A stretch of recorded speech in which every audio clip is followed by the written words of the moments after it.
Tanguay électronique, en première ligne. On parle de capitale au stade municipal. Pour les fans du junior, on parle des remparts. On manque pas une victoire du rouge et or. À l'esprit sportif, on aime le sport. Salut et bienvenue à l'Esprit sportif. Aujourd'hui à l'émission, on vous présente un reportage sur l'histoire du Colisée. Également, on vous parle de 2 cyclistes de Québec qui ont été sélectionnés sur l'équipe nationale pour participer aux Jeux panaméricains. Mais tout d'abord, parlons de soccer. Dans les prochains jours, ça sera la Coupe du monde de soccer Benjamin. Ce sont des équipes féminines de niveau scolaire d'un peu partout sur la planète qui viendront s'affronter ici même au Stade TELUS de l'Université Laval. On a rencontré les initiateurs du projet.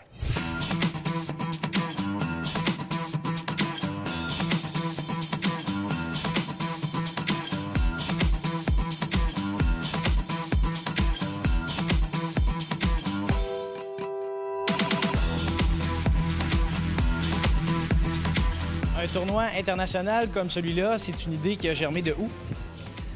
Alors en réalité, je suis arrivé sur le territoire québécois pour une mission au sein du Collège Stanislas de Québec, donc un établissement français, en août 2014.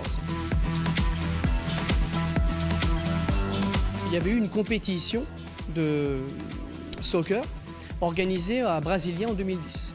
Et moi, étant passionné de soccer, moi-même ancien joueur professionnel, je me suis dit, tiens, ce serait pas mal ça, de développer le soccer ici. Puis le soccer féminin, puisque ce serait pour faire écho à la Coupe du monde de soccer féminin qui se déroulera sur le sol canadien cette année. Alors en fin de semaine, donc la cérémonie d'ouverture, où on va accueillir les 17 délégations qui viennent du monde entier, de Shanghai, de Dubaï, de Mascate, de Bilbao, Oslo, puis évidemment de l'Amérique du Nord en nombre. Chez les Pins, ce n'est pas des jeunes d'âge universitaire qu'on aura au Stade TELUS en fin de semaine. Non, ça va être des jeunes de niveau secondaire. Alors, c'est extraordinaire pour ces jeunes femmes-là qui vont vivre une belle expérience. Et en plus, en addition, c'est un beau gagnant-gagnant. Un, avec les installations qu'on a ici, les possibilités d'hébergement, de restauration pour les jeunes femmes. En plus, on a un beau match à leur proposer contre une équipe extraordinaire, Nebraska. Et elles vont vivre l'aventure de la fameuse compétition FIFA à Montréal. Alors, c'est fantastique. Et tout ça ici à Québec, de mémoire, je n'ai jamais vu une compétition aussi développée au plan international avec autant de représentants qui viennent de partout. Dès dimanche, nos joueuses, donc des 17 délégations, viendront s'affronter au Stade TELUS pendant toute la semaine pour échanger, pour partager, mais surtout aussi pour essayer de remporter la compétition quand même. Hein. Il y a tout un engagement derrière. J'ai bien vu que c'était sur les réseaux sociaux très très animé avec la volonté de vouloir gagner la coupe, hein, puis de la ramener chez soi. Alors on a quelques villes des États-Unis, du Canada, de Norvège, du territoire d'Oman, de Chine, des Émirats arabes unis, donc d'Europe, hein, la France évidemment, Paris viendra puisqu'ils sont partenaires avec nous. Est-ce que le fait que le Rouge et Or soccer féminin soit champion canadien cette année a fait en sorte une collaboration plus facile, plus naturelle avec un grand événement comme celui-là? Oui, je pense que oui. C'est certain qu'en gagnant le championnat canadien, on a attiré l'attention de beaucoup de monde. Alors, ils cherchaient quelqu'un pour être marraine de l'événement. Et on pensait à l'équipe au complet du Rouge et Or. Donc, on associe la meilleure équipe au pays avec un événement quand même d'envergure. C'est bien pour nous, c'est bien pour eux. On est très contents de cette collaboration-là. Ça a été la cerise sur le gâteau, ça a été le partenaire idéal. Il sortait, moi, la presse, quand je la lisais en arrivant là, pour m'imprégner, je regardais, puis je voyais le Rouge et Or, le soccer, les filles à l'honneur. Je dis, mais là, ça peut faire quelque chose de grand. Quelle est l'implication de ton équipe avec cet événement, en fait? Il y a Rachel Collard qui était l'entraîneur de l'équipe. Donc, il nous avait demandé de trouver quelqu'un. Il y a des filles qui sont allées avec elle l'aider au début. Les filles sont impliquées avec l'organisation, soit pour service aux équipes, pour être sur le terrain. Il y en a qui vont arbitrer. Donc, ils sont pas mal impliqués au niveau d'un peu de tout. Rachel, comment a été ta rencontre avec ces jeunes filles? À la base, je les ai rencontrées, toutes des filles que je connaissais pas. Puis c'était une gang de filles, dans le fond, que le professeur d'éducation physique et d'autres personnes du collège avaient identifiées dans l'école, qui n'étaient pas nécessairement des joueuses, qui étaient des filles athlétiques, qui sont bonnes en éducation physique. Donc, quand je les ai rencontrées, la majorité était en souliers de course et pas en souliers de soccer nécessairement. Donc, je me suis dit, qu'est-ce que ça va donner? Puis, dès qu'on leur a donné un ballon, là, on a vu tout de suite la progression monter de semaine en semaine. À cet âge-là, c'est des éponges. C'est le fait français qui démontre son internationalisation et le soccer, qui est quand même un langage mondial. Alors, c'est fantastique de trouver ça ici à Québec. On est vraiment choyés. J'invite vraiment les gens à venir encourager ces jeunes filles-là qui vont y mettre tout leur cœur et leur énergie, qui vont découvrir une belle ville, une ville extraordinaire et en plus des installations fantastiques.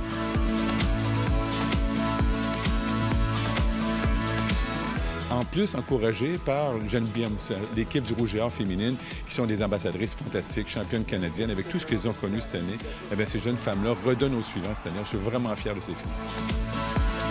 Puis c'est le fun pour une athlète comme toi, de haut calibre, on peut le dire, de chapeauter des jeunes comme ça. Ben oui, c'est le fun. J'avais déjà coaché auparavant, souvent des équipes de clubs, donc des filles qui avaient déjà joué, tout ça. Donc là, c'est vraiment une équipe, c'est une toute autre chose, là, de partir avec une équipe de filles qui n'ont jamais joué, puis de leur faire, puis qui s'en vont vers un projet qui est assez impressionnant. Là. Donc, c'est vraiment le fun de pouvoir les faire progresser, là, puis apprendre, puis ils sont tellement motivés que ça rend la tâche 100 fois plus facile. Là. On va te souhaiter un bon tournoi. Bien, merci beaucoup.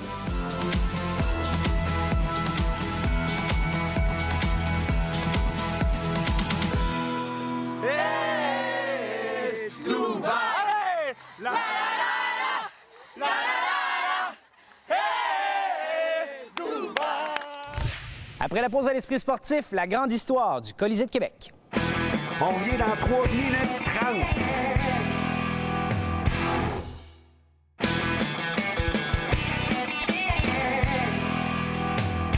Après 66 ans, une page d'histoire se tournait dimanche au Colisée de Québec avec la dernière présentation d'un match de hockey officiel. Voici le reportage de Stéphane Turcot.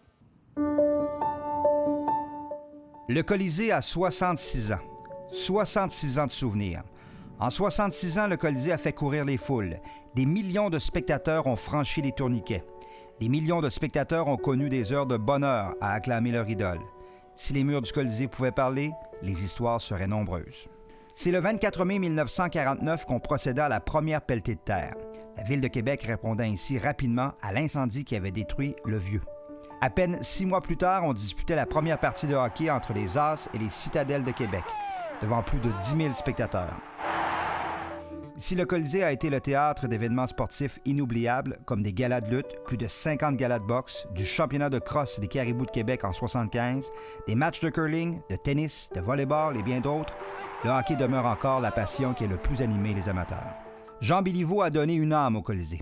Son élégance sur la patinoire a instantanément séduit la foule de Québec. De 1949 à 1953, autant avec les Citadelles que les As, il a ébloui.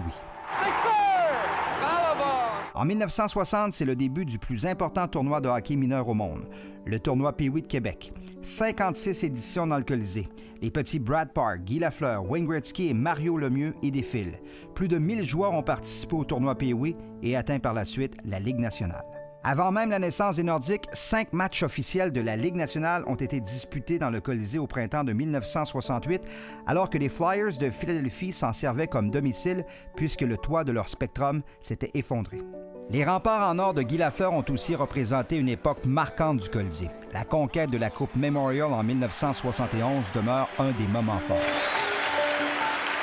En 1972, c'est l'arrivée des Nordiques. Les Nordiques de la défunte Association mondiale. Pour à peine 2 matchs, le légendaire Maurice Richard sera derrière le banc, dont le match inaugural au Colisée. Les 7 années des Nordiques dans la MH auront été marquées de bons et mauvais souvenirs. Un des plus tristes chapitres du Colisée, c'est lorsque Marc Tardy est attaqué sauvagement par Rick Giudio des Cowboys de Calgary. Inconscient sur la patinoire, Tardy sera transporté à l'hôpital et l'affaire se transportera même en justice. Toutefois, à peine 1 an plus tard, Tardy et ses Nordiques soulèveront la Coupe AFCO le 27 mai 1977 devant un Colisée en délire. La seule célébration d'un championnat pour les Nordiques au Colisée.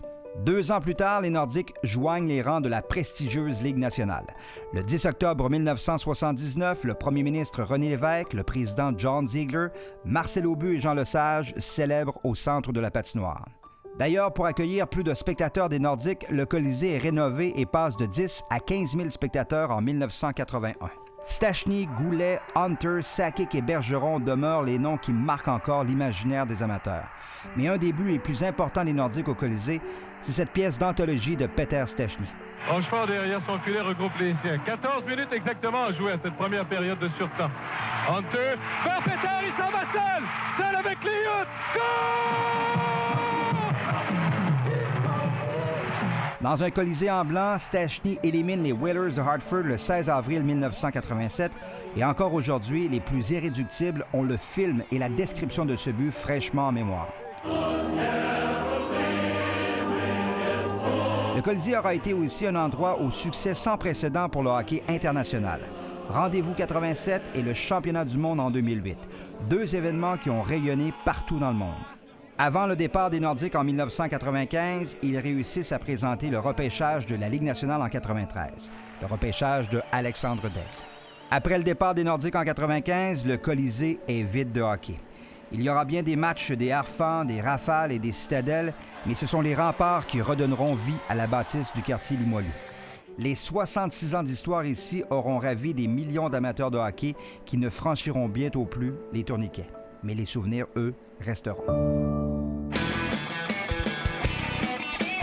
Les cyclistes de Québec Rémi Pelletier-Roy et Raphaël Gagné ont été sélectionnés par Cyclisme Canada cette semaine afin de prendre part aux Jeux panaméricains de Toronto au mois de juillet prochain. Ils feront partie de la plus importante délégation de cyclisme de cette compétition.